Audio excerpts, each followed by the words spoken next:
Amén. Así que, Señor, te pedimos esta noche que tu Espíritu Santo, que mora entre nosotros y en nosotros, esta noche nos instruya, nos enseñe las cosas. Te pedimos, Señor, que venga sobre nosotros, Señor, tu reino, así como nos enseñaste a orar, y que se haga tu voluntad, así como se hace en el cielo, con el mismo ahínco, con el mismo fervor en que se hace tu voluntad en tu presencia en el cielo, así se haga aquí en Culiacán. Y hacia este fin consagramos nuestras vidas, Señor, en el nombre de Jesús. Amén. Orando acerca de esta visita y de lo que hoy iba a hablar con ustedes, esta mañana muy temprano me vino una frase de un revolucionario norteamericano llamado Patrick Henry. Y a algunos de ustedes, si sean norteamericanos o hayan pasado tiempo allá, ese nombre quizá les será familiar. Y él dijo una frase. Él no es famoso por haber armado ejércitos o por haber librado batallas. Él es famoso por algo que hizo que le costó la vida, ¿sí? Y él dijo lo siguiente: es tan valiosa la vida y tan dulce la paz para ser comprada con el precio de cadenas de esclavitud. Dios lo prohíba. Yo no sé qué rumbo tomarán los demás, pero en cuanto a mí, denme libertad o denme la muerte. Él le costó su vida. Él murió, es uno de los mártires de la Revolución Norteamericana del siglo XVIII. Y esta frase me ha retumbado y retumbado y retumbado todos los días, todas las horas de estos últimos 6 días, pero muy en particular ayer y hoy, pensando en ustedes. ¿Es tan valiosa la vida? ¿Es tan importante la vida? Yo encuentro en los 40 años que tengo sirviendo al Señor, empecé muy joven, ¿verdad? Como de 6.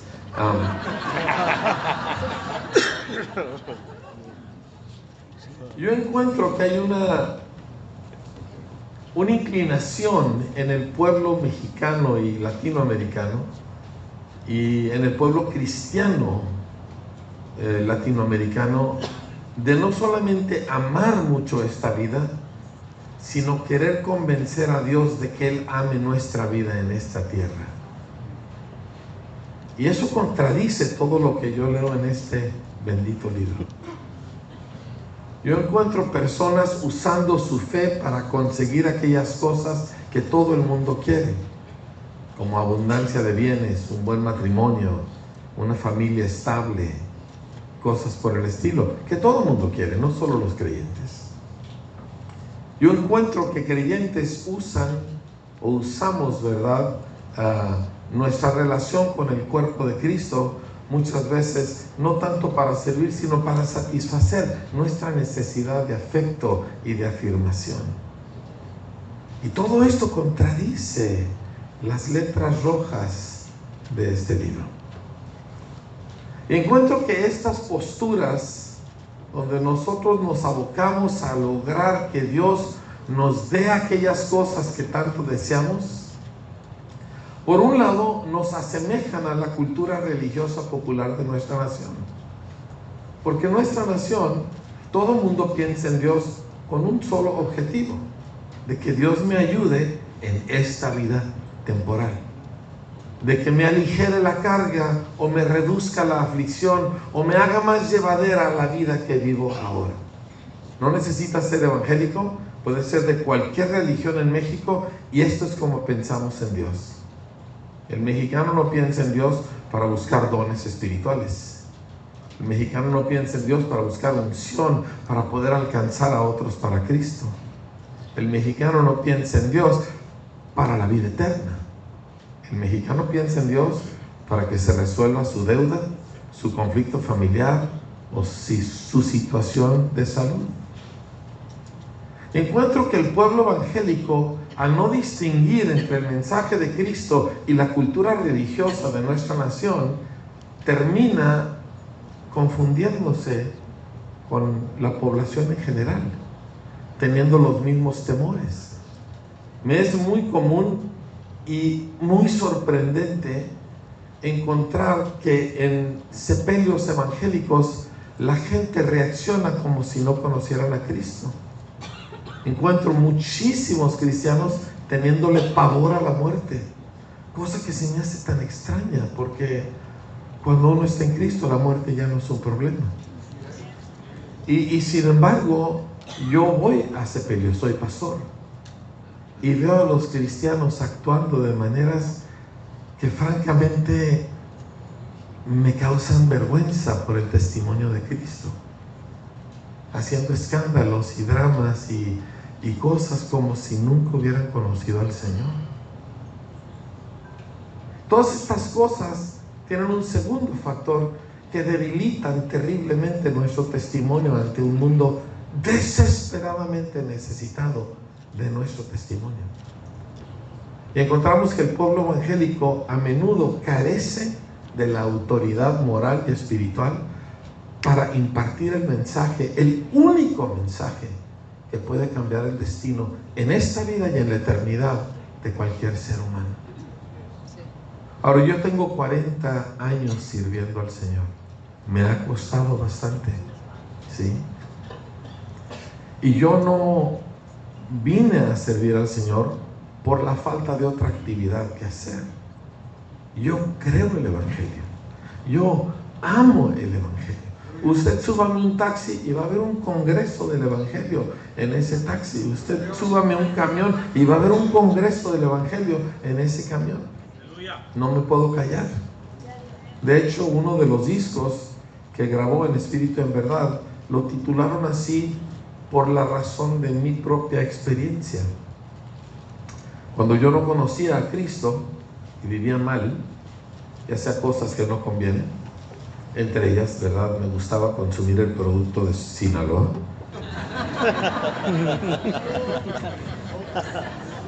Es una manera diplomática de decirlo, ¿verdad? Y no se haga porque aquí hay algunos ex consumidores también. Y quizá un que otro que todavía de repente. No sé.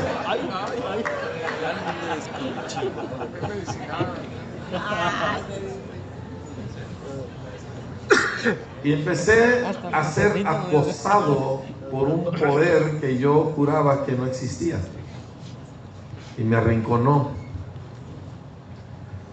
Y por más que yo buscaba la manera de evadir a la posibilidad de un Dios verdadero, personal, no podía zafarme. Y tenía discusiones fuertes con este Dios que yo no quería que existiera. No sé si a usted le haya pasado eso, ¿sí? Los borrachitos hablan con Dios, ¿cierto? Yo era uno de ellos. Y mi discusión más o menos iba de esta manera. Decía, si tú de veras existes, lo cual yo no estoy seguro, y si de veras es cierto que tú nos prestas atención, aunque en aquel entonces yo usaba otros términos, si de veras es cierto que nos pelas, lo cual se me hace muy exagerado, siendo el universo tan vasto y este planeta tan, pero tan pequeño. Y si de veras es cierto que tú te hiciste uno de nosotros, lo cual se me hace a mí una fábula de proporciones extremas de ridiculez. Que el creador del universo se hiciera uno de los microbios en este granito de arena flotando en el cosmos. Y si de veras es cierto que tú te dejaste asesinar por nosotros, y si de veras es cierto que la vida eterna de las personas depende de creer todo esto, le dije, si todo esto es cierto, me vas a arruinar la vida. Yo, consumiendo producto sinaloense, hablaba estas palabras con Dios. Le decía, porque si de veras es cierto que tú existes y nos pelas y te hiciste uno de nosotros y te dejaste asesinar por nosotros, y de esa realidad depende la eternidad del ser humano, mi pregunta era, ¿cómo me voy a callar si esto es cierto? ¿Cómo me callo? Le voy a tener que decir a todos mis amigos, voy a perder a todos mis amigos, me van a tildar de loco. Le voy a tener que decir a cualquier gente que se deje, aquí y en cualquier lugar a donde yo vaya, me voy a tener que subir en un camión, en un avión, en lo que sea, e ir a decirle a cualquier persona que me dé el tiempo suficiente para contarle esto. Le dije, vas a arruinar mis planes profesionales, mi vida social, todo. Me vas a arruinar la vida. No muchos días después, yo tuve un encuentro con Cristo y me rendí a Cristo. Y tengo 40 años haciendo exactamente eso, diciéndole a cualquier persona que se deje y a muchos que no se dejen. Porque cuando lo subo a mi coche a 120 por hora, aunque no les guste, y cuando vamos en un avión a 600 kilómetros por hora, y él le tocó el asiento enseguida de mí, eso es lo que voy. Porque sí es verdad. Pero el problema es que el desvío de nuestro entendimiento ha causado que el testimonio evangélico se debilite terriblemente. Ya somos solo otro sector de consumo en la sociedad mexicana. Y eso no es lo que encontramos en el testimonio de esta gente. Era otro su testimonio. Yo vine a hablarle a ustedes esta noche acerca de cómo nosotros, líderes, podemos colaborar con Dios para que la iglesia mexicana recupere su testimonio en este momento de gravísima necesidad. Porque nuestro país está perdido en el espacio. Nuestra sociedad está desmoronada en maneras que no se ven, porque el mexicano es muy bueno para dar buena cara al mal tiempo. Pero como les comentaba a los pastores esta tarde, en mi estado de Chihuahua, según las cifras del gobierno del estado, el 85% de los niños del estado de Chihuahua crecen en hogares desintegrados. 85%. Eso significa que donde hay papá, mamá e hijos es un bicho raro en la sociedad en que vivimos. Eso significa que tenemos nosotros niños creciendo sin amor, sin afecto, sin estabilidad, sin modelos, sin nada más que una pantalla en sus manos. El resultado de eso es catastrófico. Y la respuesta a eso es el Evangelio de Jesús. No hay ninguna otra respuesta.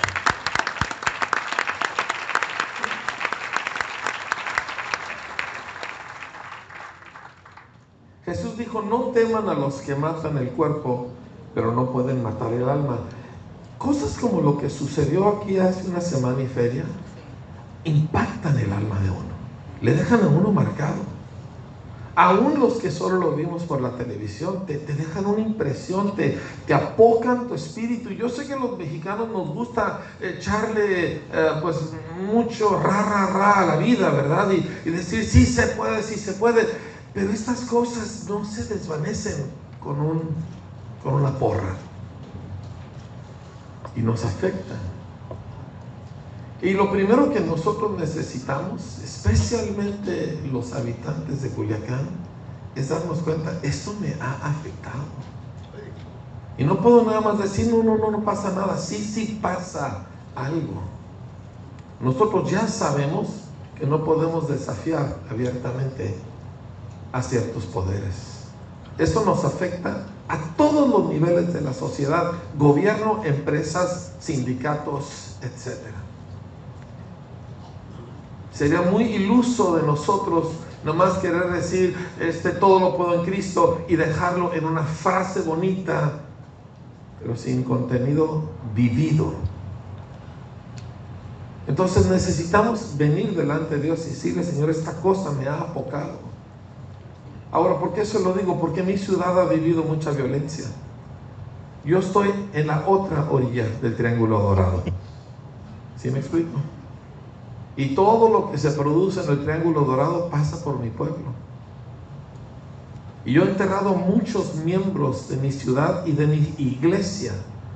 A veces en ataúdes sellados porque ya no eran cuerpos, eran trozos. Miembros fieles, acribillados, sin deber ni temer nada. Una pareja, es decir, padre e hijo, ambos llamados David, fervientes seguidores de Cristo estaban en el lugar equivocado. 76 balas se incrustaron en sus cuerpos. Yo los enterré. Yo consolé a la mamá. Yo sé lo que nosotros estamos viviendo. Y yo no puedo nada más decirle, al cabo todo va a salir bien. Yo sí creo, Romanos 8:28. No me malinterprete, pero no es cosa ligera. Cuesta vida. Fe es una cosa que no es nada más palabras. Entonces reconocemos que esta cosa nos ha pegado, y sin embargo Jesús nos dice: no teman a los que matan el cuerpo, pero no pueden matar el alma.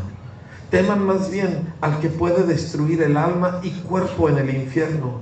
¿No se venden 2 gorriones por una monedita? Sin embargo, ni uno de ellos caerá a tierra sin que lo permita el Padre. Y Él les tiene contados ustedes aún los cabellos de la cabeza. Así que no tengan miedo, ustedes valen más que muchos gorriones. Me impacta la manera en que Jesús enfrenta la vida, con los ojos abiertos, porque fe no cierra los ojos, familia. Fe no es, ay, sí, en el nombre de Jesús. Eso no es fe, eso es fantasía. Eso es inmadurez. Fe abre los ojos, y a veces tiembla en el momento que los abre, y se aferra a algo que es más grande que lo que sus ojos ven. Y la fe que nosotros requerimos es lo que dice Hebreos 11:1. Es pues la fe, la certeza de lo que se espera, la convicción de lo que no se ve. Pero, escucha, déjenme les digo lo que fe significa para el mundo en que nosotros vivimos ahora. Jesús dijo: si alguno me quiere seguir, olvídese de sí mismo. Tome su cruz cada día y sígame, porque todo el que quiera salvar su vida la perderá, y todo el que pierda su vida por causa de mí la hallará. Yo acabo de leer un reportaje hace una semana y media, y lo encontré ahorita en internet, acerca de la iglesia de más rápido crecimiento en el mundo. ¿Cuál cree usted que es? Es la iglesia de Irán. Déjame le leo un poquito acerca de su iglesia. Por cierto, yo tuve el privilegio de conocer tanto a un pastor iraní como a una señorita de familia bien, que estaba dedicada a meter Biblias de manera clandestina a Irán, pero no 2 o 3, 2,000 y 3,000, siempre con riesgo de su vida. Ambos habían estado en la cárcel, y yo nunca he visto, me acuerdo ese pastor chaparrito, unos 70 años, rellenito, ¿verdad? Hubiera cascado perfectamente bien aquí en México, y tenía un gozo. Dice: la iglesia en Irán está en avivamiento, la iglesia en Irán está en su mejor momento. Y todos nomás nos volteamos a ver, porque pues para nosotros Irán pues es la antesala del infierno, ¿verdad? Dice lo siguiente, dice: ¿qué si yo te dijera que el Islam está muerto? Dice: ¿qué si yo te dijera que las mezquitas dentro de Irán están vacías? ¿Qué si yo te dijera que nadie sigue al Islam dentro de Irán? ¿Me creerías? Porque esto es exactamente lo que está pasando en Irán. Y luego continúa diciendo: este movimiento, el despertamiento iraní, no tiene propiedad, no tiene edificios, no tiene liderazgo central, y es principalmente dirigido por mujeres.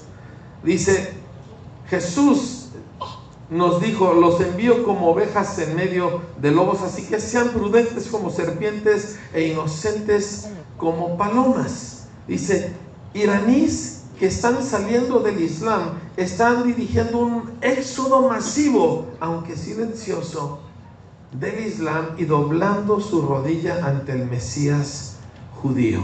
Sin embargo, estos creyentes experimentan grandes riesgos. Dice lo siguiente una mujer, dice: sabemos que si nos atrapan, lo primero que nos harán a nosotros como mujeres es violarnos, y entonces nos golpearán sin misericordia hasta matarnos.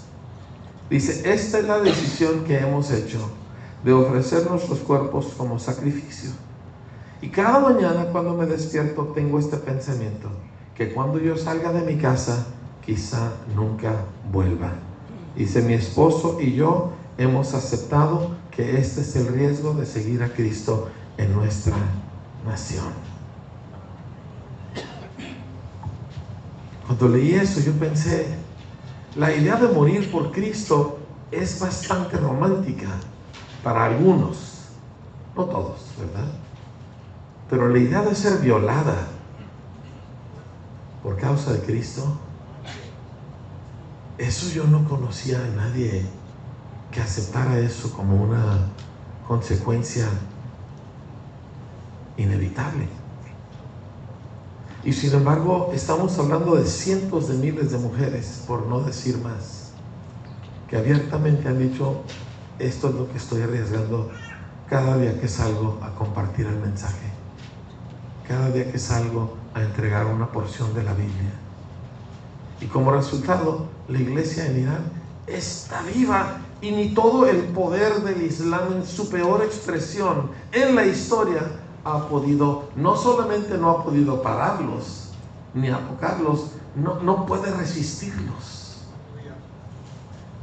El Evangelio, familia, siempre ha avanzado de esta manera.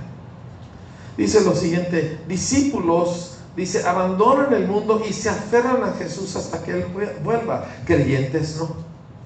Discípulos no se involucran en una guerra cultural. Los creyentes sí. Los discípulos aman, obedecen y comparten la palabra de Dios.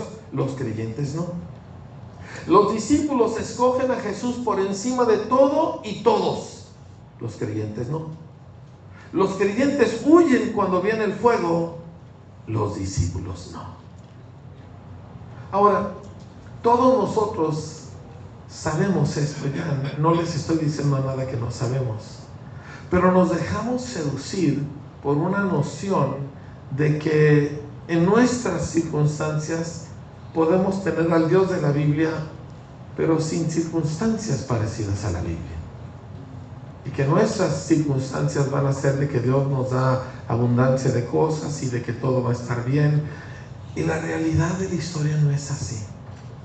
La iglesia del mayor crecimiento numérico de la historia es la iglesia de China.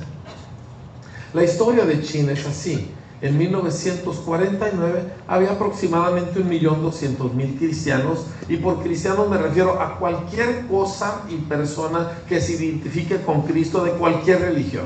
Ahí incluyo testigos, mormones, católicos, evangélicos, todos los colores y sabores. Para 1950, después de un año de gobierno comunista, quedaban solamente 560 y tantos mil creyentes cristianos en China, porque habían cerrado todos los templos, habían encarcelado a todos los ministros o ejecutado, y habían expulsado a todos los misioneros. El día de hoy China anda alrededor de 180 millones de discípulos. Nunca ha habido un crecimiento numérico tan espectacular, pero si usted lee las historias, ha sido en una fe victoriosa, pero no fácil. ¿Alguien aquí ha leído la historia del hombre celestial? Es un libro azul que venden lo puede conseguir en casi cualquier librería cristiana. Yo leí la historia de este hombre hace aproximadamente 25 años. Me cambió la vida. Leí su historia en un compendio de historias de hermanos chinos que tenían una mentalidad tan diferente acerca de la vida que a mí me absolutamente revolucionó. Y una de ellas eran las canciones que cantaban. Me gustaría no le voy a cantar, ¿está bien? Eso se lo dejo decirte en verdad, pero le recito una de ellas. La canción decía, más o menos el verso decía: Pedro fue crucificado al revés, Juan fue hervido en aceite, Judas fue decapitado, ser un mártir para el Señor, ser un mártir para el Señor. Oh, qué glorioso ser un mártir para el Señor. Y así se va. Todo el verso dice: a este lo reventaron entre 5 caballos, a este otro lo mataron a pedradas, a este otro le hicieron ser un mártir para el Señor, ser un mártir para el Señor. Oh, qué glorioso ser un mártir para el Señor. Nunca convencí a Marcos Witt de cantar esa canción.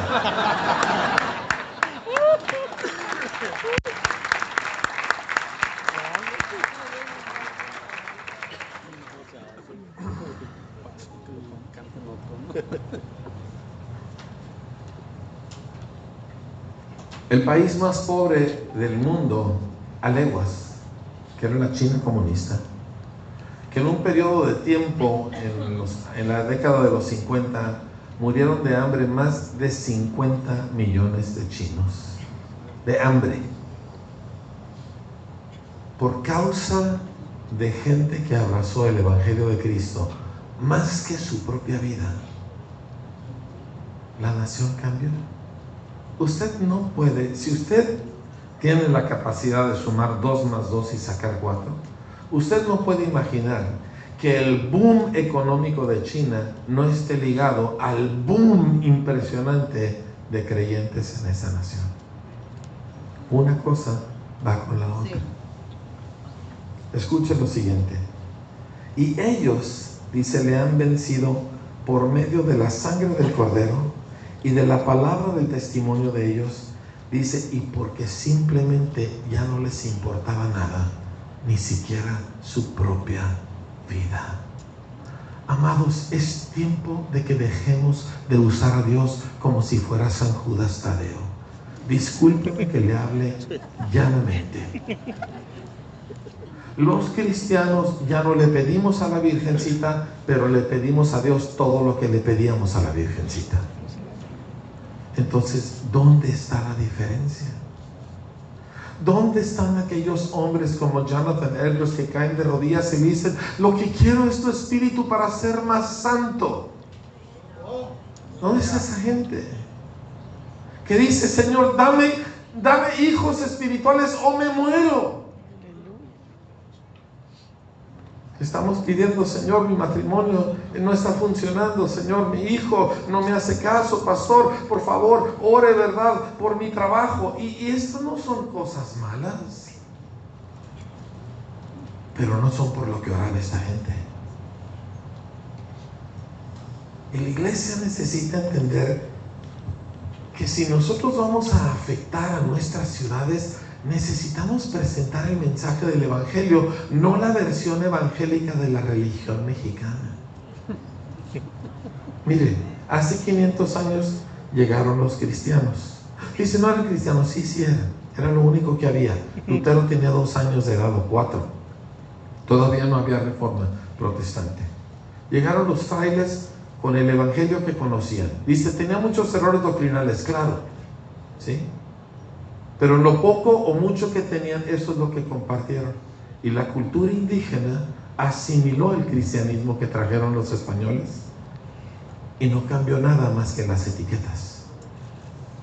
Mismos dioses, mismas prácticas. Creo que aquí hay un narcotraficante que lo tienen canonizado. Sí, pues por el estilo. No sé cómo se llama, ¿verdad? Pero ese Valverde. O sea, discúlpeme, mire, yo entiendo que nos da algo de risa, pero es terrible. Es terrible. Yo le hablo como mexicano. Que nosotros le estemos pidiendo favores a un hombre básicamente asesino y malvado y perverso.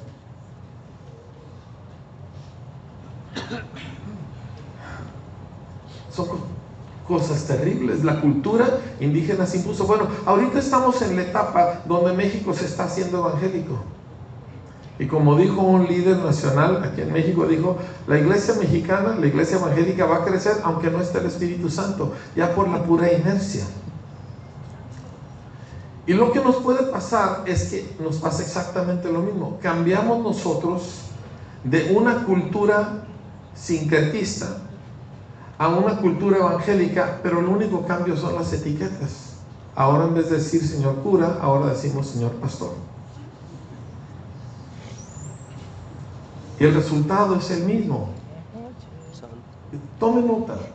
En Estados Unidos, que nosotros tanto idolatramos, los evangélicos me refiero, la tasa de divorcio entre los evangélicos es más alta que entre los católicos.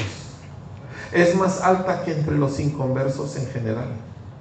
La tasa de adulterio dentro de las iglesias es más alta que fuera de ellas.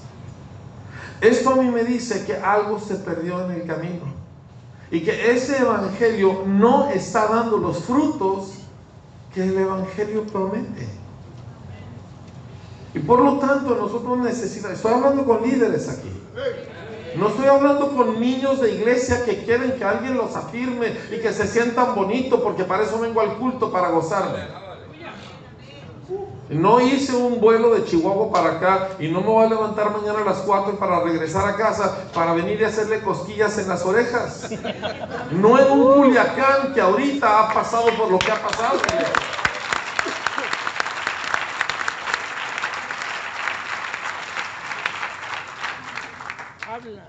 Así que le voy a decir a qué le estamos tirando. ¿Está bien? Ahora, yo soy carismático, pentecostal, aleluya, gloria a Dios. Yo soy Toronto y Pensacola y todo lo demás. Yo sé rodar en el suelo, caerme para atrás y para adelante. ¿Está bien?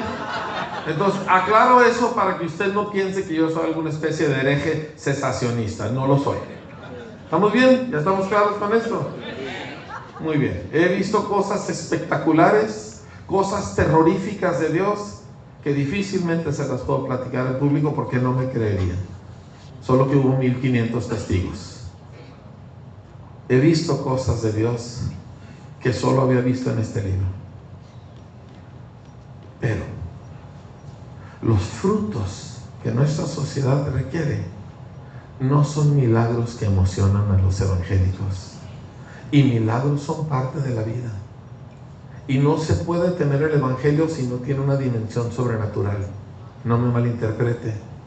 Yo tengo hijos porque Dios sana, Dios resucita. Mis 4 hijos, todos sentenciados a muerte en algún momento de su vida y todos rescatados sobrenaturalmente por el poder de Dios. Mi mujer 2 veces Dios la ha librado de cáncer o algo similar. Nunca supimos exactamente qué. ¿Por qué? Porque el poder de Dios es una realidad. Entonces no me malinterprete con lo que yo le voy a decir. Óigame por favor. El evangelio, la escritura nos dice en Romanos capítulo 1, dice: en el evangelio la justicia de Dios se revela por fe y para fe. Quiero leérselo de nuevo, se lo quiero repetir, se lo quiero explicar, porque este versículo es central. Capítulo 1 de Romanos dice: no me avergüenzo del evangelio, porque es poder de Dios para salvación a todo aquel que cree, al judío primeramente y también al griego. Porque en el evangelio la justicia, la rectitud, la derechez, la pureza de Dios se revela por fe y para fe. Escúcheme. El evangelio lo que produce es que el carácter santo y la pureza de Dios se nos atribuye, y no solo se nos atribuye, se nos imparte. Y de repente tienes personas que su anhelo es ser santos como Dios es santo, que su anhelo es caminar de una manera que agrade a Dios aunque nadie lo esté vigilando, que no está buscando permiso del pastor para hacer alguna cosa, que es quién sabe si sí o si no, y que no está buscando aprobación con preguntas tontas como ¿qué tiene de malo? Esto tú nunca vas a encontrar en este libro a alguien diciendo: Pedro, ¿qué tiene de malo esto? Si tú haces la pregunta ¿qué tiene de malo?, ya me mostraste que tu corazón está en el lugar equivocado. Mi pregunta con la que yo te respondería es: ¿qué tiene de Dios? ¿Qué tiene de Jesús eso? Yo te puedo presentar gente que moralmente es mejor que la mayoría de los cristianos, pero van rumbo al infierno. Que no fuman, que no toman y muchas otras cosas, pero están perdidos. Entonces, cuando hablamos de esta rectitud, de esta derechez, de esta pureza, estamos hablando de algo que va mucho más allá, y el evangelio produce esto. Lo que causó que lugares como China o como Estados Unidos en su momento llegaran a ser naciones diferentes, no fue porque tenían más recursos o porque tenían más inteligencia, sino porque la rectitud de Dios, la pureza, la justicia de Dios se manifestó en sus creyentes. Amén. Para aquellos de ustedes que les gusta la ciencia política y todo lo que es historia, les recomiendo mucho el libro La democracia en América, escrita por Alexis de Tocqueville hace aproximadamente 200 años. Él era un francés aristócrata que visitó Estados Unidos, anduvo viajando por esta nueva república. Acuérdense que en aquel tiempo todos los países eran reinados, repúblicas eran cosas raras, no se acostumbraban. Y él viene a principios del siglo XIX y vive mucho tiempo en Estados Unidos examinando de cabo a rabo, de costa a costa, y escribió este famoso libro. Lo puede encontrar en PDF, es gratis en internet, no es fácil de leer, pero se lo recomiendo muchísimo. Y su conclusión fundamental es que la razón que Estados Unidos era un éxito y era una gran nación era porque era el lugar del mundo donde mejor se practicaba el cristianismo. Esas son sus palabras dentro de su libro. Pero hay una frase atribuida a él, una respuesta a una pregunta que le hicieron algunos años después de escrito su libro. Le preguntaron: ¿en qué reside la grandeza de América? Y contesta lo siguiente, dice: busqué la grandeza de América. Recuerda que estamos hablando de Estados Unidos hace 200 años, no Estados Unidos de ahorita, ¿sí? Dice: busqué la grandeza de América en sus extraordinarios puertos naturales, pero no estaba ahí. Y la busqué en sus extensos campos agrícolas, pero tampoco estaba ahí. Y la busqué en su incipiente industria, pero tampoco estaba ahí. Dice: fue cuando entré en sus iglesias que entendí que América es grande porque América es buena. Dice: sus púlpitos ardían con justicia. Yo quiero eso para mi país. Eso, yo estoy gastando mi vida para que eso se diga acerca de México. No para que me digan dónde está el predicador que consigue los milagros. Y yo creo en milagros y los practico con regularidad, porque es parte de mi herencia como discípulo de Cristo. Pero yo lo que quiero es una gente pura, una gente que primero se corta la mano que robarse algo, una gente que trabaja de más, no de menos, por honrar a su patrón, por caminar la segunda milla, por poner la otra mejilla. Ese es el país que estoy buscando. Estoy buscando un país donde la iglesia evangélica le da respuesta a la sociedad de afuera de lo que es el evangelio. Déjeme se lo pongo en una pregunta. ¿Quiere saber usted qué es realmente el evangelio y cómo se ve el evangelio? Sálgase a las calles de Culiacán hoy en la noche y búsquese una prostituta. Estoy hablando en serio. Búsquese una prostituta. Las hay. Estoy seguro que hay un montón. O búsquese una ventanita donde venden droga barata y pregúntele a la gente que está ahí: si alguien fuera un verdadero seguidor de Jesús, ¿cómo crees que sería? Y esa persona le va a decir: bueno, yo conozco muchos cristianos. No digo, alguien que de veras sigue a Jesús, ¿cómo sería? Y te va a decir: pues pienso para empezar que sería alguien humilde y que no despreciaría lo que soy. Y pienso que sería alguien que si yo lo agrediera no me devolvería la agresión. Y pienso que sería alguien generoso. Y esa persona te va a decir el sermón del monte, aunque nunca lo ha leído, porque está grabado en el alma de la raza humana. Y nada más quieren ver a alguien que lo cree y lo vive. Mi pasaje favorito de la Biblia es el sermón del monte, Mateo 5, 6 y 7. Lo leí cuando tenía menos de un día de convertido. Me regalaron un Nuevo Testamento, nunca había leído la Biblia, pues yo no sabía que la Biblia se lee en libros. Yo pensé que se iba de principio a fin. Empecé Mateo y el primer día yo creo que me leí como 10, 12 capítulos y el sermón del monte estaba entre ellos y nunca me he recuperado del sermón del monte. Me gustaría que no se recuperara la iglesia que amo. El vendedor de drogas y la ramera. Mire, no tengo la libertad para hablar detalles, Pero en mi parte del país se están convirtiendo muchos narcotraficantes. Y ahora en vez de sembrar amapola, siembran papa. Y ahora en vez de tener fajos de dinero, lo que tienen son callos en las manos. Pero el gozo en sus rostros. Esas caras endurecidas ahora como niños chiquitos. Gente que está descubriendo que el cielo es azul y las plantas son verdes, porque antes todo lo veían negro. ¿Es fácil su conversión? No, no es. ¿Arriesgan la vida? Sí. Algunos han muerto, otros no. Uno se fue al monte con su Biblia y ya no volvió. Otros, Dios tiene otros planes con ellos. Pero todos, sin excepción, sus vidas transformadas, sus rostros transformados. Tengo fotos, si usted quiere que le muestre algunas al final. Uno de ellos es, usted ve un niño chiquito, porque nunca tuvo niñez, porque manejó armas desde que era pequeño.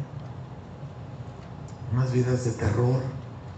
Y a pesar del dinero, de una pobreza, de una miseria, hoy me venían platicando que en el pueblito, donde más de medio pueblito se ha convertido, dice, a partir de que oscurecía, nadie podía prender luces. Así que no solo vivían en tinieblas espirituales, vivían en tinieblas permanentes, por el miedo que siempre tenían de todo y de todos. Y ahora uno de ellos voltea y le dice a su hermana y a sus hijos y a su esposa, dice, si me matan, dice, ustedes no claudiquen, ustedes no dejen de seguir al Señor, porque Él nos cambió la vida.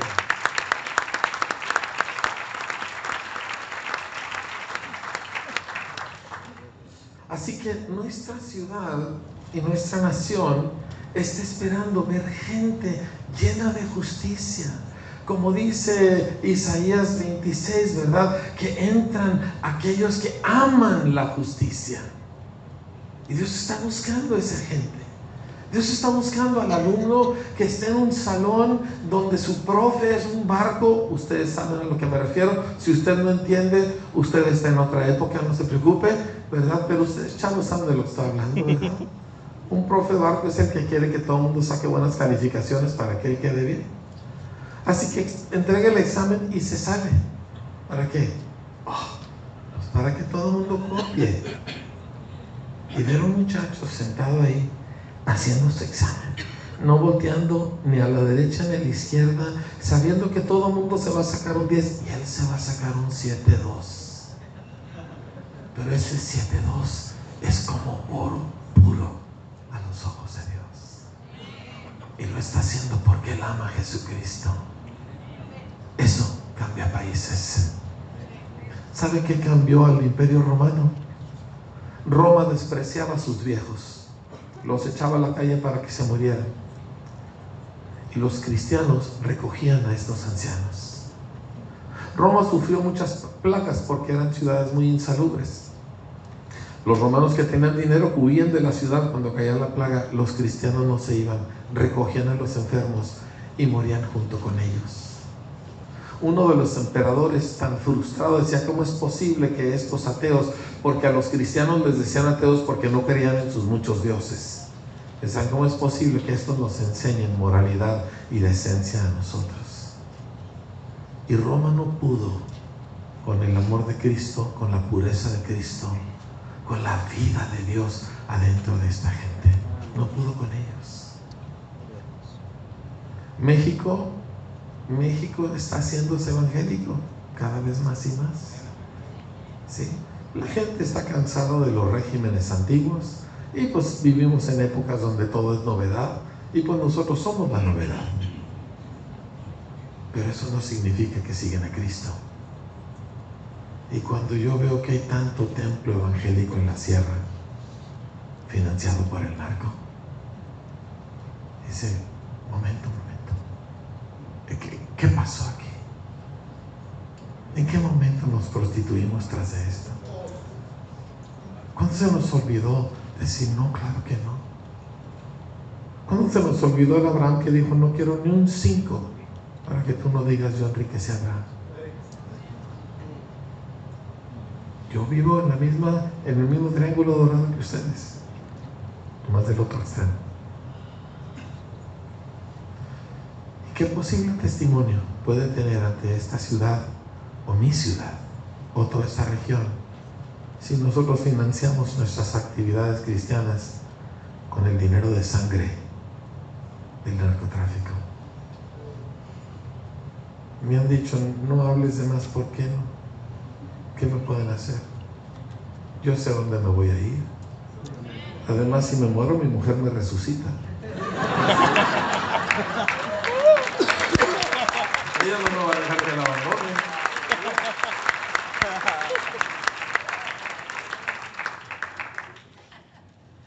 Tengo mucho que hablar, pero ya no hay tanto tiempo, así que déjame cierro.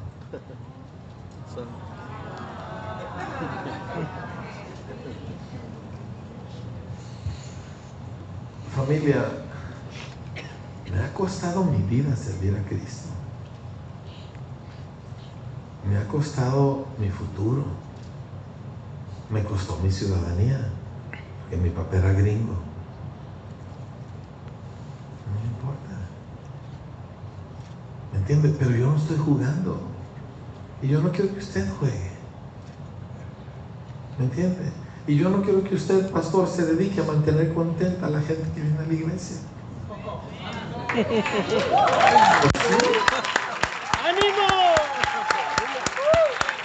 Mire, yo no estoy corriendo a nadie de la iglesia, pero si alguien se ofende, digo, pues ahí está la puerta, y aquí hay 4 buenas iglesias cuyos pastores yo respeto y te puedes ir con ellos. Hay algunos que yo por más que oro no se van. ¿Sí? Los pastores también oramos así, ¿verdad? Pero no tenemos tiempo que jugar, familia. Mire, es como dijo Jonathan Edwards, uno de mis grandes héroes de la fe. Dijo, hay un gozo en Dios tan intenso que te hace serio. La gente que todo es broma, broma, broma, no conoce gozo.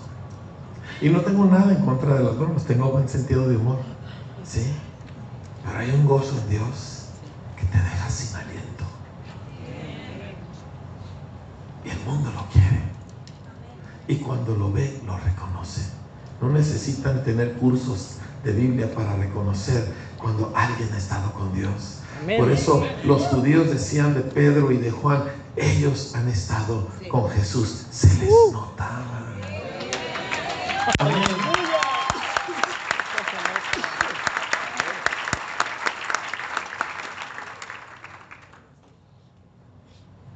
Como usted puede ver, yo tengo facha judía, ¿verdad?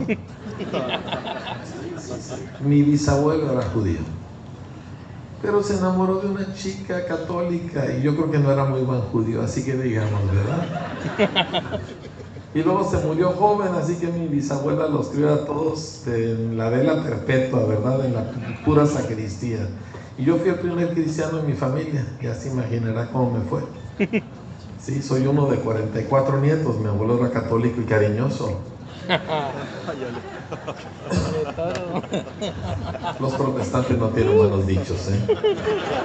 Si quieren buenos dichos, tienen que buscar a los católicos, no era verdad. Pero en fin, el asunto es que ya ni sé por qué le mencioné a mi abuelo.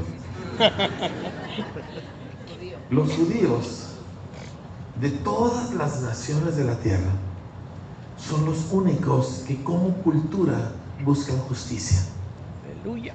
El resto de los seres humanos busca qué comeré, qué beberé, con qué me cubro, un poco de placer. Por eso los judíos nos dicen perros. Yo sé que eso suena feo, pero es la verdad. Porque para el judío, un romano intelectual rico era igualito que un perro, porque buscan las mismas cosas: comida, bebida, placer. Y el judío busca justicia, cómo estar bien delante de Dios. Su gran aspiración para sus hijos es que su hijo sea un tzedek, un hombre justo, no que sea un ingeniero, un doctor o que sea rico, que sea un hombre justo, alguien que se puede parar delante de Dios con confianza. Esa es la ambición del pueblo judío, no es la ambición del pueblo mexicano. El pueblo mexicano usa a Dios para conseguir lo que quiere y se enoja si Dios no se lo da. ¿No es cierto? Es más, yo puedo apostar que fácil la mitad de nosotros hemos tenido unos berrinches con Dios cuando Dios no nos dio lo que nosotros queríamos. ¿Cómo que amén? ¡Ay! Arrepiéntase.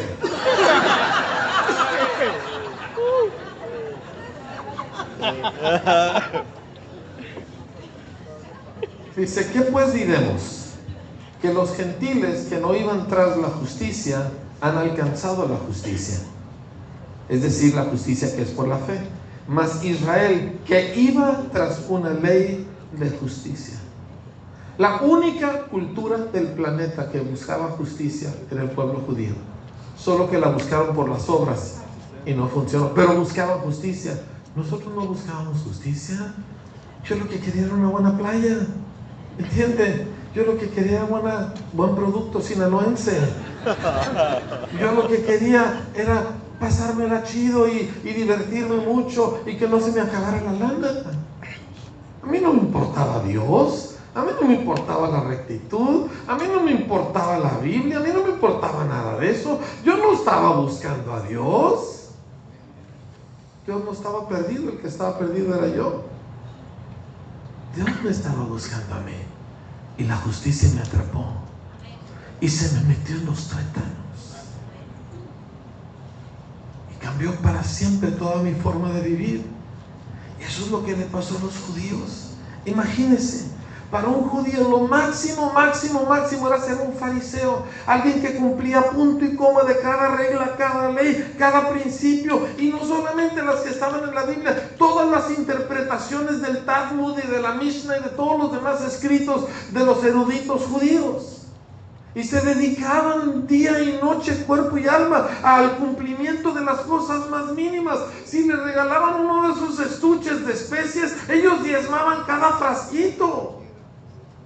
O sea, esta gente era asidua en el cumplimiento de todos los requisitos de la ley. Porque el pueblo judío busca justicia hasta el día de hoy. Y luego llegan los discípulos, gente sin letras, gente sin posición, y de repente a estos herejes lo agarran a uno y lo están matando a pedradas. Pero la muerte a pedradas es una cosa indescriptiblemente horrible. Era una especie de cazuela grande, como la mitad del tamaño de este auditorio. Esteban está en el fondo y todos ellos están acá arriba aventándoles piedrotas de esas que llamamos matacán en Chihuahua, ¿sí? Y le quiebran el cráneo, le tumban la mitad de sus dientes, le quiebran la nariz, le quiebran la clavícula, está sangrando internamente, no hay donde esconderse, está hecho bolas mientras le caen las piedras, y de repente se oye: ¡no les tomes en cuenta este pecado! Y Saulo quedó congelado. Judío de judíos, hebreo de hebreos, fariseo de fariseos, pero él nunca había visto esa clase de justicia. No aguantó, a los 3-4 días estaba convertido a Cristo. ¿Usted cree que Saulo solo se convirtió por la visión de Jesús? Fue lo que vio cuando vio a Jesús en el rostro de ese muchacho orando por él.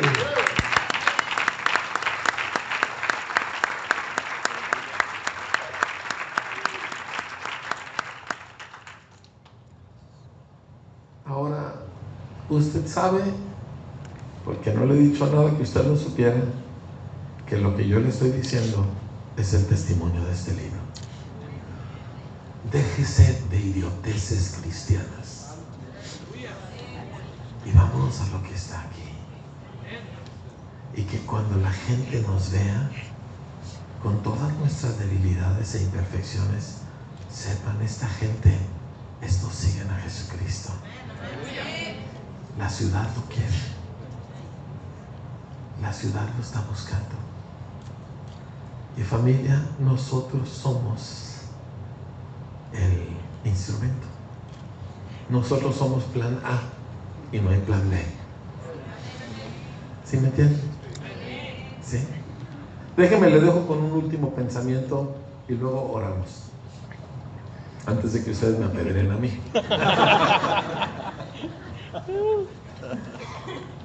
Jesús dijo, ustedes no me escogieron a mí. Y francamente, yo no nos hubiera escogido a nosotros. A veces yo le digo al Señor, ¿qué estabas pensando cuando me escogiste? Digo, ¿en qué te distrajiste, verdad? Yo no sirvo para esto. ¿Nunca le ha dicho usted algo así al Señor? ¿Sí? Pero Dios no nos escogió porque nosotros... Permítame. Yo tengo un poquito de pleito con los cristianos, sobre todo con las ñoras cristianas. ¿Sí? ¿Sí entienden lo que es una ñora? Sí, perfecto. Ok. Normalmente tienen entre 40 y 60 años de edad, pero por dentro tienen 13. ¿Sí? Y las ñoras cristianas dicen cosas como, es que algo vio Dios en mí. Por algo me escogió Dios. Él sabía, ¿verdad?, que yo y quién sabe qué tanto. ¿Sí? Yo le digo a señora, digo, claro, lo que Dios vio es que usted era una vieja chismosa y desgraciada. Y por eso la salvó. Para mostrar en usted toda su gloria. Normalmente no me lo toman tan a bien como ustedes, ¿verdad? Pero no aplauda, arrepiéntase.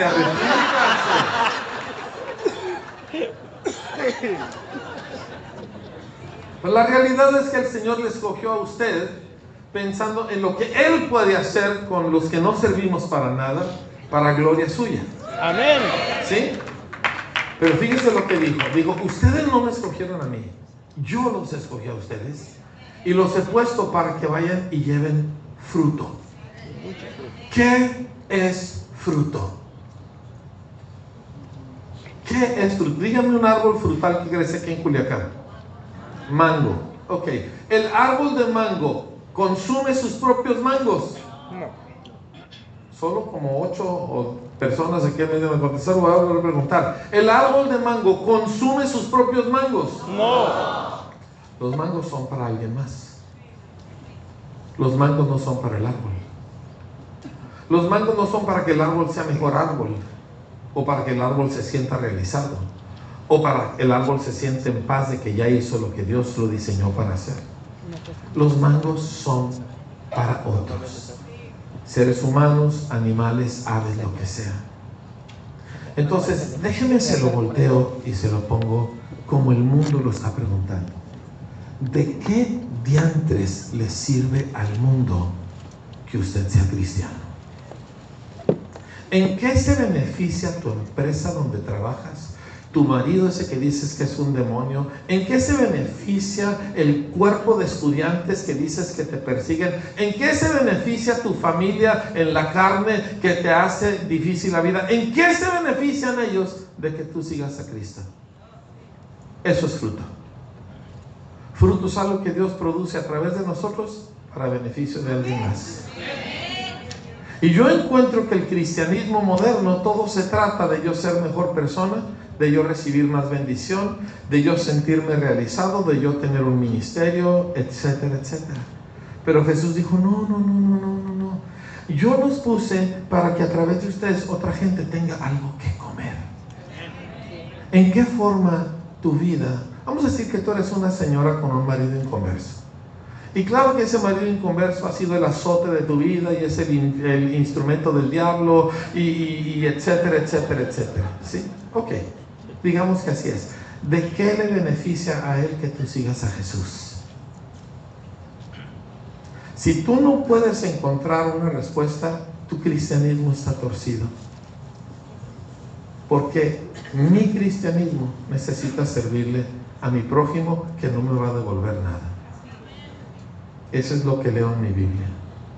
¿Saben por qué yo tuve una junta con pastores y educadores y estoy metido en un proyecto de locura de hacer educación cristiana? ¿Saben por qué lo estoy haciendo?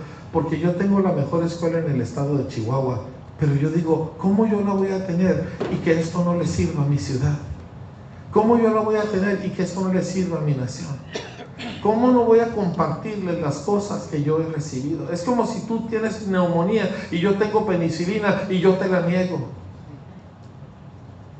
Entonces, vuelvo a la pregunta. ¿De qué le sirve a esa bola de marihuanillos en tu salón, esa bola de que puros chistes pelados y es lo único que saben hacer y contar y su único sueño en la vida es emborracharse este fin de semana? ¿De qué le sirve a ellos que tú sigas a Jesús? Esa es tu pregunta. Esa es la pregunta de la iglesia de Parral, esa es la pregunta de la iglesia de Culiacán. Y cambiamos completamente el enfoque. ¿Saben por qué hacemos milagros? Ellos lo necesitan. Yo no necesito un milagro, yo estoy sano. Y el único milagro que me hace falta me lo van a dar en la resurrección, cuando me van a devolver mi cabellera. Pero eso no cuenta como enfermedad. ¿Me explico? La escritura dice: el que robaba, ¿aquí quién robaba? Aparte de mí. Vamos. Levante la mano si era ratero. Levántela.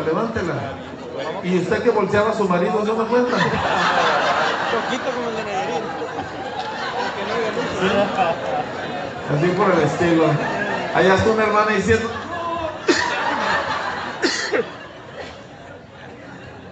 dice, ya no robe, sino trabaje con sus manos para que no le falte nada.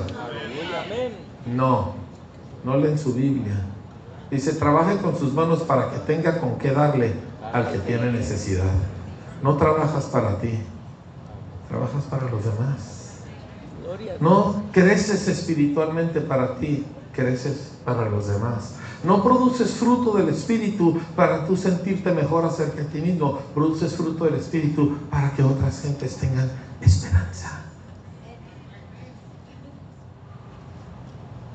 Es un cambio total de enfoque. Y ustedes están en un momento de crisis. Y los momentos de crisis son buenísimos, porque es cuando la gente cambia. La gente no cambia cuando todo está bien. La gente cambia cuando todo se pone feo. Es tiempo de cambiar. O si no, va a venir otro y otro y otro acontecimiento hasta que nosotros cambiemos. Hasta que nosotros nos ubiquemos. Y esto es aquí, y en Parral, y en México, y en Monterrey, etc. Es tiempo de decir, ok, Señor, vamos a hacer esto que llamamos cristianismo a tu manera. ¿Alguien está conmigo? Póngase de pie, vamos a ver.